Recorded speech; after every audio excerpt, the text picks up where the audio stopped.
देखो आरएसएस मुर्दाबाद था, मुर्दाबाद है और मुर्दाबाद रहेगा।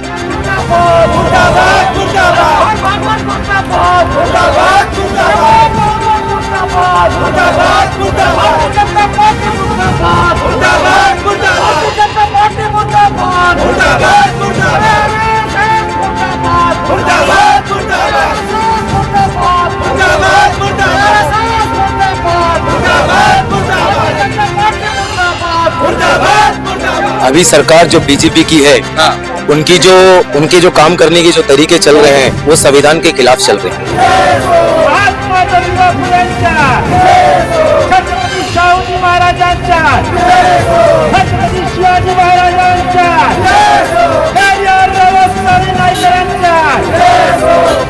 उनके पर कार्रवाई होना चाहिए, उनको फांसी की सजा होना चाहिए। अगर नहीं हुआ तो हम दिल्ली तक, मोदी सरकार, अमित शाह तक।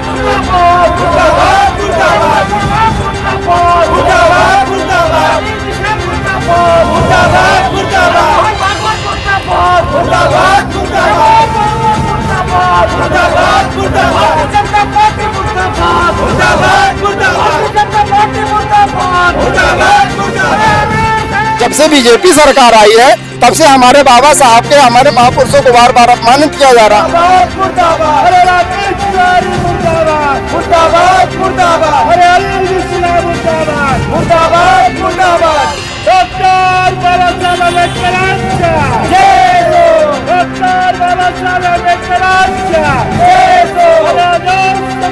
जो ब्राह्मण है, जो 3.5% इस देश में रहता है, वो विदेशों से हजारों साल पहले आया, हमारे देश का मूल निवासी नहीं है।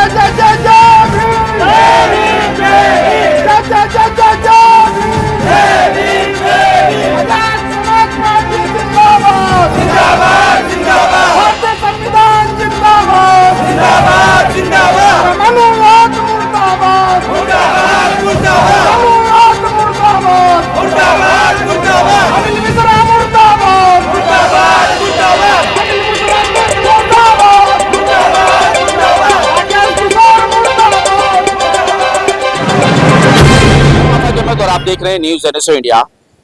अब देश में हर जगह बगावत उठ रही है, हर कोई बीजेपी और आरएसएस के कार्यशैली पर उंगली उठा रहा है और आरएसएस को बैन करने के लिए आवाज उठा रहा है, बल्कि रैलियां निकली जा रही है। आपने देखा कि महाराष्ट्र में जिस तरह से वंचित आघाड़ी ने इस पर आवाज उठाई कि जिस तरह से ये काम कर रहे हैं, ये बाबा साहब के संविधान के खिलाफ आवाज उठ रही है, वही नारा, वही आवाज आज धारावी से यहाँ पर भीम आर्मी के आजाद समाज पार्टी ने उठाया है और उन्होंने मुर्दाबाद मुर्दाबाद के नारे लगाए हैं। लेकिन ये मुर्दाबाद के नारे क्यों लग रहे हैं धारावी में, क्यों इसके खिलाफ आवाज उठ रही है, इसको हम जानने की कोशिश करेंगे और धारावी को भी बताने की कोशिश करेंगे कि वजह क्या है, क्यों इस तरह के नारे लग रहे हैं, क्यों आरएसएस को बैन करने की बात की जा रही है। सबसे पहले हम आपसे जानना चाहेंगे कि क्या वजह है कि आज आप यहाँ पर इस तरह का कार्यक्रम ले रहे हैं और आरएसएस और बीजेपी को मुर्दाबाद के नारे लगा रहे हैं।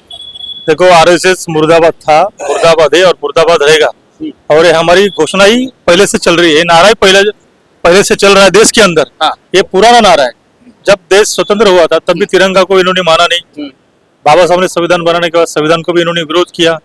बाबा साहब को तो मरने के बाद भी लोग विरोध कर रहे हैं, तो जब बाबा साहब जिंदा थे तब उन्होंने कितना तकलीफ दिया होगा। अब देश नहीं, वजह क्या है कि बाबा साहब के विरोध में है, उनके संविधान के विरोध में बार बार उस पर उंगली उठाई जाती है, बार बार अपमान किया जाता है। देखो इस देश में एक संविधान दिया हुआ है और संविधान के माध्यम से सभी लोग एक भाईचारा बना के रखे, मतलब इस देश के अंदर रहते हैं। जब भी अगर आरएसएस को देखोगे, आरएसएस की जो राजनीतिक पार्टी है, भारतीय जनता पार्टी है, उनके विंग है, वो मुस्लिम को टारगेट करती है। मुस्लिम इस देश का नहीं है, फिर सब तरफ दंगे फैलाने का काम करते, झगड़ा लगाने का काम करते।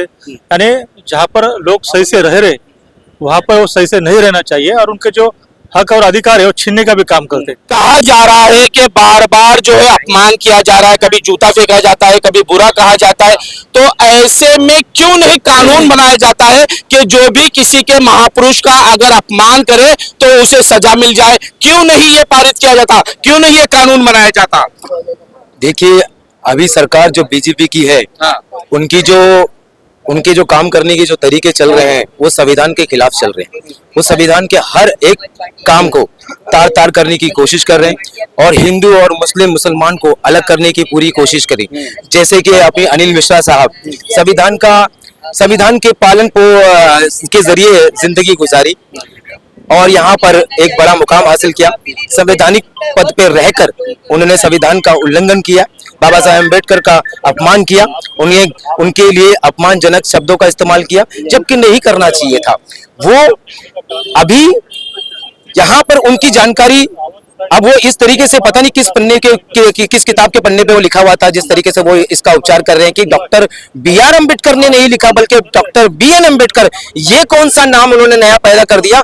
यहाँ पर आज तक और अभी तक स्कूलों के अंदर में बाबा साहेब अम्बेडकर के बारे में लोगों को सिखाया जाता है कि बाबा साहेब अम्बेडकर की आत्मकथा, उनके सारे बारे में बताया। ये तो इतिहास बदलना उनका पुराना काम है, ये हमेशा इतिहास बदलते रहे। इतिहास कुछ भी बदल ले, लेकिन संविधान जो रचयिता है, संविधान रक्षक है, वो हमारे विश्व रत्न, भारत रत्न डॉक्टर भीमराव अंबेडकर साहब है, जिन्होंने इस संविधान को लिखा। और जब सदन पे सवाल होता था ना, जब सदन में सवाल पूछा जाता था, वहां पर जितने लोग पढ़े लिखे थे, उन सब में पढ़े लिखों में से, उन सारे लोगों में से, पढ़े लिखों में से एक ही पढ़ा लिखा विद्वान, एक ही विद्वान जवाब देता था, वो है डॉक्टर भीमराव अंबेडकर साहब। बाकी किसी के अंदर में वो ताकत नहीं थी। सवाल करूंगा कि माहौल जो है वो थोड़ा सा नरम पड़ता जा रहा है, सीजेआई के ऊपर जूते कब फेंके गए, कार्यक्रम आप आज ले रहे हैं, वजह क्या है? सामने चुनाव देखकर किया जा रहा है कि वाकई में बाबा साहेब से मोहब्बत है, और अगर मोहब्बत थी तो इतना देरी क्यों? देखिए, भाई चंद्रशेखर आजाद जी, हमारे राष्ट्रीय अध्यक्ष विनय रतन सिंह जी, हमारे राष्ट्रीय महासचिव अशोक कामले जी, हमारे मुंबई अध्यक्ष आजाद समाज पार्टी के कैलाश जायसवाल जी, और पूरी मुंबई की टीम ये अभी नहीं कर रही है, पूरे मुंबई में कर रहे हैं। आपको ये गलत जानकारी है। जब से उन्होंने जूता फेंका है वहां पे, तभी भीम आर्मी और आजाद समाज पार्टी ही हर जगह आंदोलन कर रही है, अनशन पे बैठ रही है। ये भीम आर्मी आजाद समाज पार्टी है, और ये इसका जाहिर निषेध करती है। ये जो अनिल मिश्रा जी, जिन लोगों ने जो बोलते हैं ना, सुप्रीम कोर्ट में अगर जूता फेंक सकते हैं तो आम जनता के ऊपर क्या हाल होगा। मेरा सवाल ये है कि जब ये न्यायालय में, जहां हम एक न्यायालय को एक अच्छा माना जाता है, उनका आदेश को हम पालन करते हैं, आखिरी उम्मीद रहती है सुप्रीम कोर्ट, ये मोदी सरकार, ये अमित शाह, ये क्या चुपचाप आंख में पट्टी लगा के बैठे? उनसे हमारी यही मांगनी है कि जो अनिल मिश्रा जी है, जो ये आरएसएस के लोग हैं, जो इन्होंने जो सोचे समझे साजिश के तहत जो जूता फेंका गया है, इनको कड़क से कड़क उनके पर कार्रवाई होना चाहिए, उनको फांसी की सजा होना चाहिए। अगर नहीं हुआ तो हम दिल्ली तक, मोदी सरकार, अमित शाह तक घेरने का काम करेंगे। भीम आर्मी आजाद समाज पार्टी चंद्रशेखर भाई के नेतृत्व में और विनय भाई के नेतृत्व में, हमारे राष्ट्रीय महासचिव अशोक कामले जी के नेतृत्व में, कैलाश जायसवाल जी जो मुंबई अध्यक्ष हमारे, इनके नेतृत्व में हम दिल्ली का घेराव करने का काम करेंगे। लेकिन कैसे उनको फांसी की सजा मिलेगी जबकि खुद सीजीआई ने उसे माफ कर दिया, वहीं छोड़ दिया? अगर वहीं पर पकड़कर उस पर केस होता तो शायद कुछ हो पाता, वो तो वहीं पर माफ कर। आंदोलन इसके लिए किया जा रहा है, ये रोड पे उतरने का कारण भीम आर्मी आजाद समाज पार्टी का यही है कि उसको क्यों छोड़ा जा रहा है, उनको क्यों नहीं कड़क से कड़क कार्रवाई किया जा रहा है। ये Bhim army Azad Samaj party road पे इसके लिए उतरी है और ये आंदोलन कर रही है। अगर इतने में भी नहीं रुके तो हम और भी इससे ज्यादा से ज्यादा पूरा मुंबई चक्का जाम करने का काम भीम आर्मी आजाद समाज पार्टी करेगी। अगर इसी तरह लोग आरोप करते रहेंगे और उच्च न्यायालय हो चाहे पुलिस हो छोड़ते रहेंगे तो ये अपराध बढ़ने का चांस है और लोग इससे ज्यादा भी कुछ कर सकते हैं। असल में मैं आपको बता दूं कि बीजेपी चाहती यही है, जब यहाँ ब्राह्मणवाद के तहत इनकी जो मनु व्यवस्था हुई है, मनु व्यवस्था में मात्र यहाँ 4 वर्ण बनाए गए हैं, जो 4 वर्णों के तहत शूद्रों को यहाँ न तो शिक्षा का अधिकार था, न खाने का अधिकार था, न कपड़ा पहनने का अधिकार था, जिस अधिकार को हमारे महापुरुषों ने दिया। आज तो सारे अधिकार मिल रहे हैं ना बाबा साहब के संविधान के तहत। तो उसी अधिकार को ना इन लोगों से देखा नहीं जा रहा है, इसलिए चंद मनुवादी व्यवस्था के लोग ना उस अधिकार को खत्म करने का काम कर रहे हैं। पर ये खत्म करने का काम बहुजन समाज के सर कहाँ खत्म हो रहे हैं? आप देखो सारी नौकरियां भी मिल रही है आपको बाकायदा आरक्षण मिल रहा है। मैं ये चाहता हूँ कि आरक्षण मुझे दे कौन रहा, अगर आरक्षण दे रहा है तो हमारा आरक्षण हमसे ले ले, पर जो हमारे लोगों को मतलब महिला उठाने का काम, गटर सफा करने का काम दिया जाता है, ये चंद मनुवादी व्यवस्था के लोग करे। आरक्षण हमको नहीं चाहिए। देश से सबसे पहले समतामूलक समाज जो बाबा साहब ने बनाया था वो हमें चाहिए, जातवाद नहीं चाहिए। ये जो यहाँ मनुवादी व्यवस्था के लोग बैठे जो वेद पुराण की बात लेके आ रहे हैं, ये वहाँ लागू मत करें, ये हमारे संविधान को लागू करें। ये संविधान को नहीं मानते, इसलिए हमारा कोई भी अगर उच्च अधिकार अधिकारी वहां जाता है तो इनकी आंखों में खलता है, तड़पता है, इसलिए उस उच्च अधिकारी को अपमानित करने का काम करते हैं। हम उच्च अधिकारी, हमारे जो उच्च अधिकारी हैं वो यहाँ सबको शिक्षा और न्याय दिलाने का काम करते हैं। मनुवादी व्यवस्था के लोगों को भाना नहीं जाता है। संविधान सबको हर चीज का अधिकार दिया है, खाने का, पहनने का, नौकरी का, पर ये लोग उसको फॉलो नहीं करते।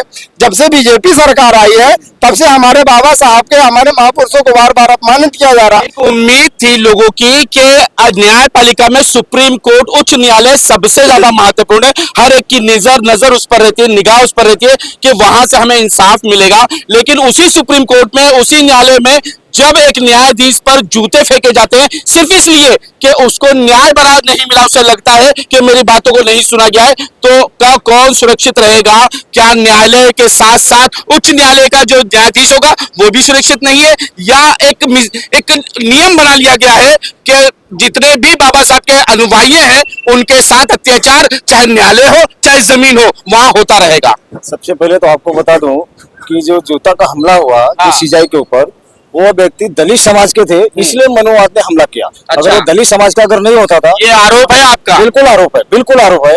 जो मनुवाद, जैसे अशोक कामले साहब ने बताया कि जो ब्राह्मण है, जो 3.5% इस देश में रहता है, वो विदेशों से हजारों साल पहले आया, हमारे देश का मूल निवासी नहीं है। जो बाबा साहब ने जो संविधान दिया है, दुनिया में ऐसा संविधान कहीं नहीं मिलेगा जो भारत के अंदर है, जो मानवता को लेकर चलने वाला है। जो 3.5% जो ब्राह्मण है इस देश में, मनुस्मृति लागू करना चाहता है कि मनुस्मृति लाकर हम बहुजन समाज को इस देश में गुलाम बनाकर, और इस देश में जो हजारों साल से जो व्यवस्था चली आ रही है उसी व्यवस्था को मजबूत बनाने के लिए मनुवाद काम कर रहा है। मगर मनुवाद को, ब्राह्मण को ये पता नहीं है इस देश का बहुजन समाज जागरूक हो चुका है। चाहे दलित हो, पिछड़ा हो, मुसलमान हो, सब संगठित हो रहे, सब तुम्हारे इतिहास को जान रहे, तुम्हारे इतिहास को पहचान रहे, तो सब संगठित हो रहे। और आने वाले समय में बहुजन समाज का नेतृत्व, एक हमें इस देश में एक नौजवान नेता मिला है जो भाई चंद्रशेखर आजाद, जो कि बहुजन समाज को संगठित कर आने वाला समय में इस देश का बागडोर हम अपने हाथ में लेंगे, और इस देश के जो 3.5% जो ब्राह्मण है उनको उनकी औकात दिखाने का हम लोग काम करेंगे आने वाले समय। और रही बात जो रामचरण भट्टाचार्य जो कहते हैं कि अध्यक्षता उनको मिली नहीं, वो अध्यक्ष नहीं है, 100 आदमी लोग मिलकर बनाए, तो मुझे एक बात पूछना है, ये अडानी जो बिल्डिंग बना रहा है, हजारों आदमी को मिल करके लिए बिल्डिंग खड़ा कर, सबका नाम लिखता है क्या खाते में? पार्ले जी अगर कोई प्रोडक्ट बना रही है, मजदूर के साथ में काम कर रही है, क्या सबका नाम लिखता है क्या उस एड में? गांधी जी इस भारत के, इस यहाँ के राष्ट्रपिता हैं, बट सभी लोगों ने मिलकर के आजादी की। लेकिन गांधी जी का फोटो सिर्फ फोटो के अंदर में, सिर्फ नोट के अंदर में गांधी जी का फोटो है, सभी का फोटो नहीं है। अच्छा ठीक है, आपने बीजेपी मुर्दाबाद, आरएसएस मुर्दाबाद, मोहन भागवत मुर्दाबाद क्यों लगाया? भाई उन्होंने बाबा साहब अम्बेडकर का अपमान किया, और ये तो कम है मुर्दाबाद, उन्हें फांसी की सजा होनी चाहिए। जबकि जैसा आपने कहा कि संविधान एक लागू होना चाहिए कि भाई कोई अपमान करे तो उनका भी, महापुरुषों का अपमान करे तो उनके ऊपर भी एक्शन होना चाहिए। और आपकी बात सही है, हम लोग उसी एक्शन को लेने के लिए, उसी आवाज को बढ़ाने के लिए भीम आर्मी, आजाद समाज पार्टी, भाई चंद्रशेखर आजाद उर्फ रावण के नेतृत्व में, और हमारे कामले साहब, अपने अशोक कामले साहब जो राष्ट्रीय महासचिव है भीम आर्मी के, हमारे मुंबई अध्यक्ष कैलाश जायसवाल साहब के नेतृत्व में, हमारे भीम आर्मी के जिला अध्यक्ष जाहिद अली शेख के नेतृत्व में हम यहाँ पर आवाज लगा रहे हैं कि हम यहाँ तक अगर हमारी बातों को नहीं सुना गया, हम इससे बड़ा काम करेंगे। यहाँ पर भीम आर्मी, आजाद समाज पार्टी अपने आप को भूमिका दिखाई। क्यों नहीं उस पर खास कार्रवाई की जाए और इसे सब रोका जाए? इस पर क्यों नहीं आप बात करते? क्यों नहीं आप पार्लियामेंट में इस पर आवाज उठाने की कोशिश करते? इसके लिए हमारे जो आजाद समाज पार्टी के राष्ट्रीय अध्यक्ष नगीना लोकसभा सांसद चंद्रशेखर भाई अपनी आवाज को वहाँ बुलंद करते हैं। अपनी आवाज को बुलंद करने के बाद उनके तरीके से मनवाते, पर वर्तमान जो बीजेपी सरकार बैठी, पूर्ण बहुमत से बैठी, हमारे लोगों की बात तो सुनती है, उस समय हाँ कर लेती, बाद में वो लिख के नहीं देती, और शुरू से यही चीज चला आ रहा। और जब तक हमारे बहुजन समाज का प्रधानमंत्री वहां नहीं बैठेगा और बहुजन समाज के लोग वहां इकट्ठा नहीं होंगे, वर्तमान में जो हमारे वहाँ SC ST OBC के जो मंत्री बैठे हैं वो भी कान में उंगली डाल के बैठे, उनको दिखाई नहीं देता क्योंकि उनको बनी बनाई धरोहर मिल गई है। इसलिए वो CG गवाई साहब का अपमान दिखाई नहीं देता, बाबा साहब का अपमान दिखाई नहीं देता, और इसीलिए बीजेपी के लोग इस पे हावी हैं अमित शाह जैसे लोग जो हमारे देश को बेचने और बर्बाद करने का काम करेंगे तो इस देश में हमारे संविधान को लागू नहीं होने देंगे। कैसे जब वहां पर दिल्ली में सुनवाई नहीं हो रही है तो ये 4 लोगों के साथ आप किस तरह की आवाज उठाएंगे और क्या कैसे सरकार तक अपनी आवाज पहुंचाएंगे? आज हम 4 लोग हैं, कल 400 होंगे, परसों 4000 होंगे, फिर 4 लाख होंगे। हम लोग गली गली में आंदोलन करेंगे। हम दिल्ली के संसद भवन के सामने चक्का जाम करने का काम करेंगे। प्रधानमंत्री को वहां घुसने नहीं देंगे। हम लोग उनको रोकने का काम करेंगे। हम लोग पूछेंगे, सवाल नहीं पूछ सकते हो यार, हमारा अधिकार है। अडानी से सवाल पूछा जा रहा था, कोर्ट ने मना किया। हमारा अधिकार है, पब्लिक का अधिकार है। संविधान सबको अधिकार देता है, वो सबसे हिसाब ले सकता है। पब्लिक को हिसाब देना प्रधानमंत्री का काम है। अगर प्रधानमंत्री पब्लिक का काम नहीं देगा तो अभी सामने एक पिक्चर देखी गई नेपाल में, और जिस दिन नेपाल जैसा भारत में हो गया, प्रधानमंत्री चंद मिनटों में उखड़ के चला जाएगा। ये तो पूरी गतिविधियां जो हो है ये देश के विरोध में, और जो देश के विरोध में वो आरएसएस है और बीजेपी है। इसके लिए आरएसएस और बीजेपी के विरोध में धरना होता है, आंदोलन होता है, उनके विरोध में नारेबाजी होती है। और शुरुआत से आज तक और आरएसएस के ऊपर बैन लगा हुआ है। तीन बार बैन था, वो कांग्रेस के जमाने में हुआ है जब गांधी जी की हत्या की, भी लगाया था ना। आज उनके महापुरुष बनते हैं। यही तो आरएसएस का काम है, इतिहास छुपाने का काम है कि हम गलत नहीं, हम सही है। और जिन्होंने उनके ऊपर कार्रवाई की आज उनको भी महापुरुष बनाने का काम करते हैं। और सबसे देश का पहला आतंकवादी ये गोडसे था, ये सबको पता है। आज उनको भी वो महापुरुष मानते हैं। तो ये सारी गतिविधियां गलत है और इनको भाईचारा खत्म करना है, इस देश में संविधान खत्म करना है और सिर्फ ऐसा बताना है कि हम ही देशवासी है। और ये आरएसएस में जितने भी ब्राह्मण लोग हैं ये तो भारत के बाहर के, भारत के मूल निवासी नहीं है, भारत के नागरिक नहीं है। और हमारा सर्टिफिकेट दे रहे हैं दूसरों को कि ये हिंदुस्तानी नहीं है। और हमारा तो असलियत में दुश्मन कौन होना चाहिए? इंग्लैंड, जिसने हमें गुलाम किया था। लेकिन ये क्या बताते कि पाकिस्तान भी है, इंग्लैंड भी है, जो भी है, हमें देश के अंदर की बात करनी है। संविधान के विरोध में चलने वाला और संविधान के खिलाफ चलने वाला, उनको खत्म करने वाला और बाबा साहब या महापुरुषों के विचारधारा को जो खत्म करने की बात करता है वो देश के विरोध है और उनका जो हमारे दुश्मन। सारी पार्टियों ने शुरू किया, क्या आपने भी इलेक्शन का कैंपेन आज से शुरू किया है क्या?